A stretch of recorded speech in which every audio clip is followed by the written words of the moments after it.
have a good show for you today. Welcome into this Tuesday edition of First Take. Timbaland will join us later on. Looking forward to that. And the NBA is back. So much to get into. As always, your boys, both in the house. Skip Bayless, Stephen A. Smith. I'm Molly Karam. Gentlemen, good day. Good morning, Molly. How are you? Molly, I was forced to share a makeup space with Stephen A. Smith, the biggest diva at ESPN. This morning, I was forced out of my space into his. I walked into the bonding situation. It completely disrupted my flow, and I'm completely out of sorts. I got no shot today. He walked into the makeup room and was upset that other human beings were there because he's used to having the whole room to himself. Him? They're going to call me a diva. I get it. You got to be crazy. What's up, big boy? All that? What's up? We got to shake. Yes, sir. All right, here we go. Let's make it happen. All right, let's work. We'll get right into the story. Everyone is talking about Greg Hardy. Now, we just heard Jason Garrett say it wasn't the time or place, but Hardy will not be punished for berating the Cowboys special teams coach. Skip, how do you feel about this?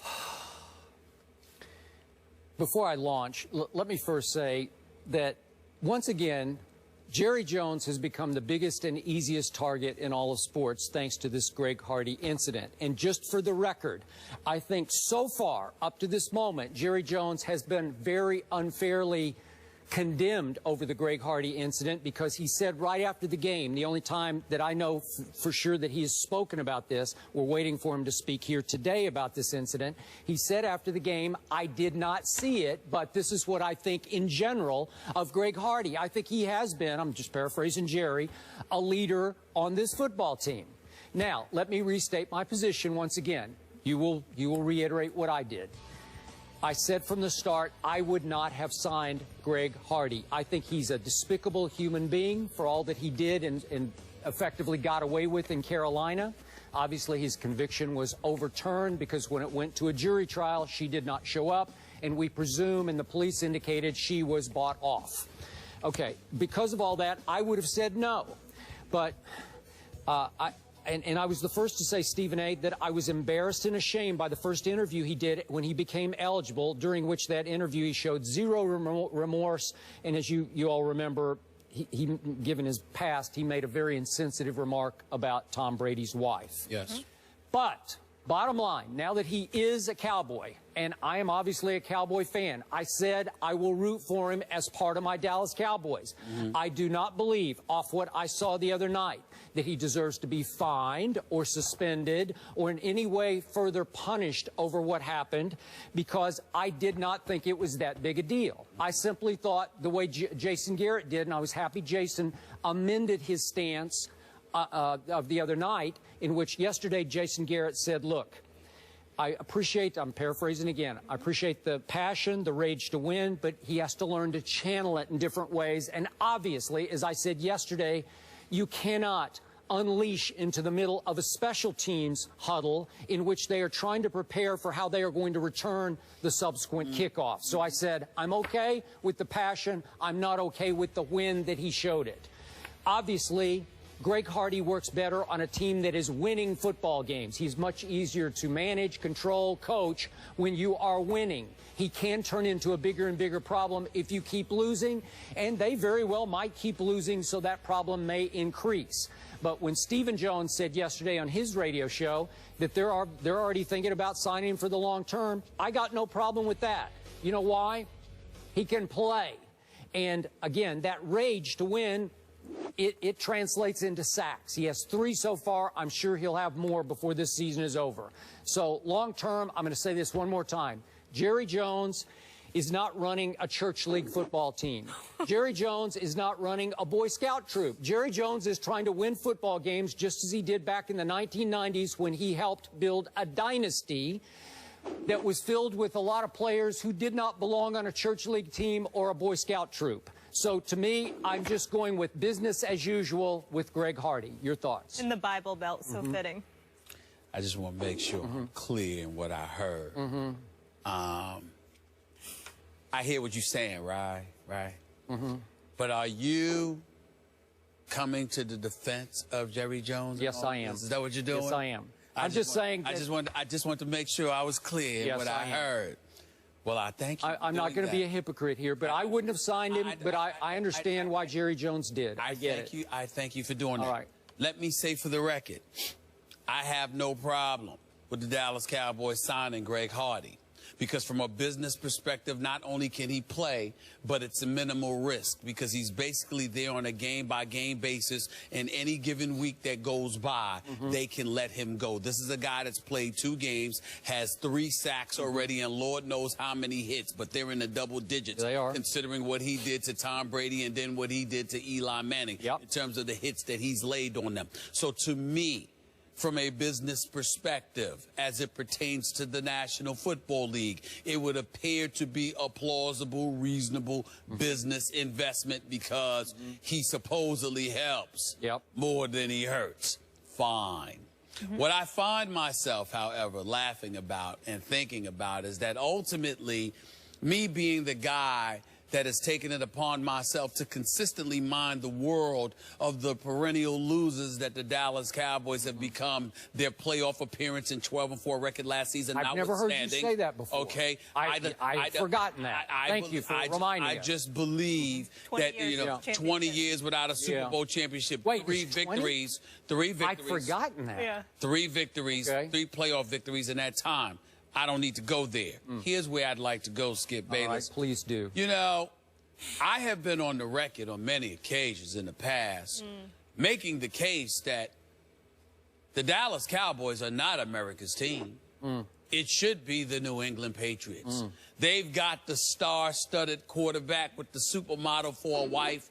They've got the owner in Mr. Kraft, who I believe to be class personified. They have the genius in Bill Belichick. Spygate or not, the man has 4 Super Bowl titles on his resume just with the Patriots, not to mention the 2 Bill Parcells got with him as the defensive coordinator. Okay, so I look at all of those things, those 6 rings that Bill Belichick has. I think about all of those things that I say to Patriots, but here's the #1 reason that you should consider them America's team as opposed to just wins and losses.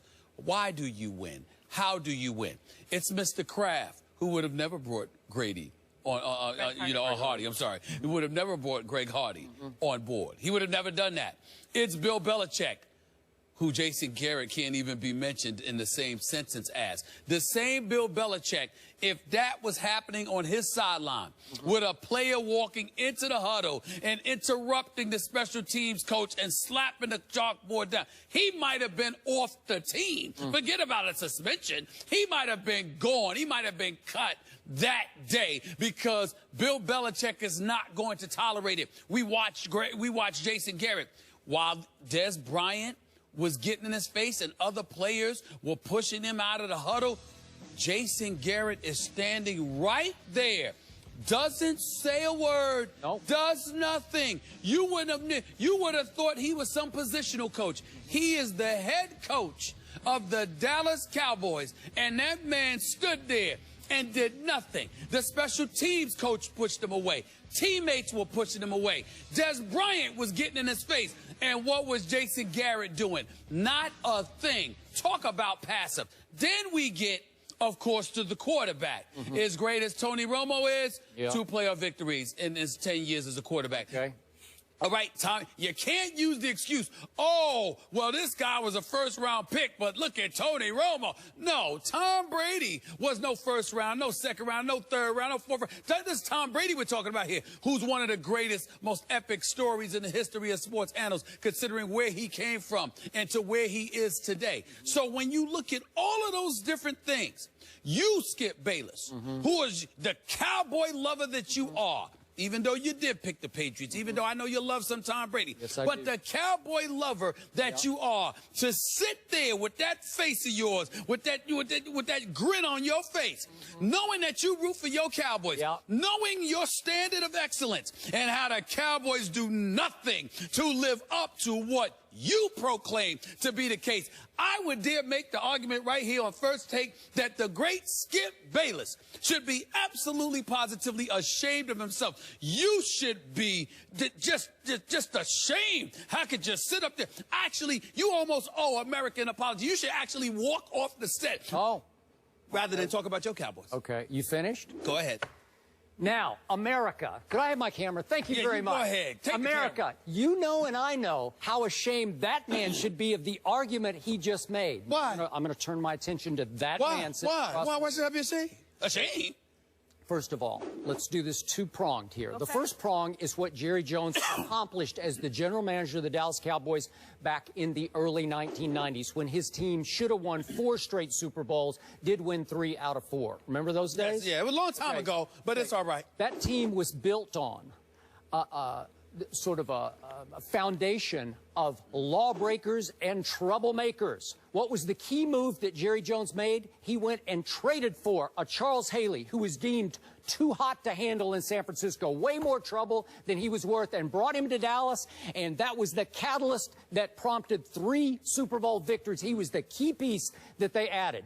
Remember what Michael Irvin used to do? For the 3? Yeah, they won. I mean, that last one, I remember a guy named Prime Time, Deion Sanders, that had something to do with that one. The pass rusher, the difference maker on all 3 of those teams was Charles. Well, they lost to San Francisco in the NFC Championship game. Barry Switzer's first year. I said they won 3 out of 4, but they should have won all 4. But what I'm saying to you is that I think getting Prime Time ensured the third. That helped with the last one. The last one. Only the last one. The 4th year. Okay, the last of the 3. Do you remember what Michael Irvin used to do when he was in Dallas? Do I even have to count the ways and all the trouble that he got into? Right.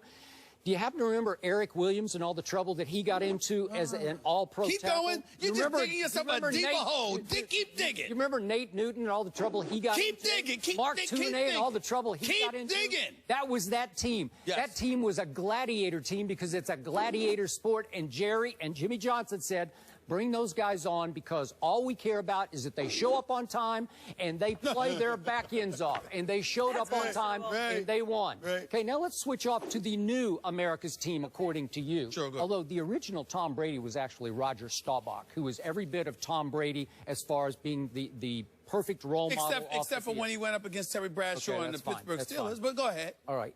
So we look at these New England Patriots under the great Mr. Kraft that you talk about. I have made the case.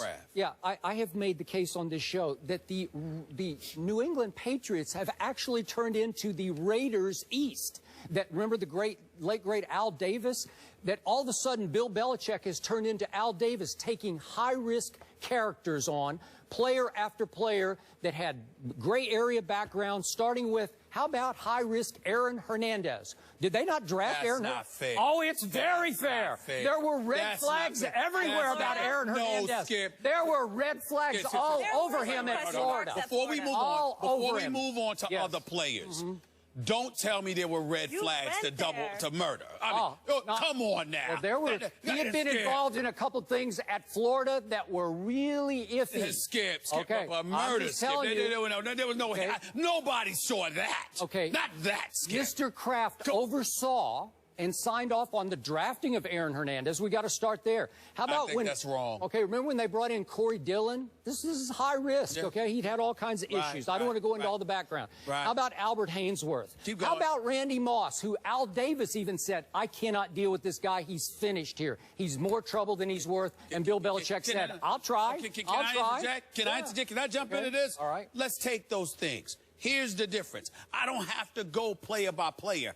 I'm going system by system. I'm just getting started. No, I'm just getting started. Listen to me. I'm going system by system. I'm saying to you, you can bring up any players you want. I remember all about it. Aaron Hernandez, Corey Dillon, Randy Moss. I get all of that. Here's the difference.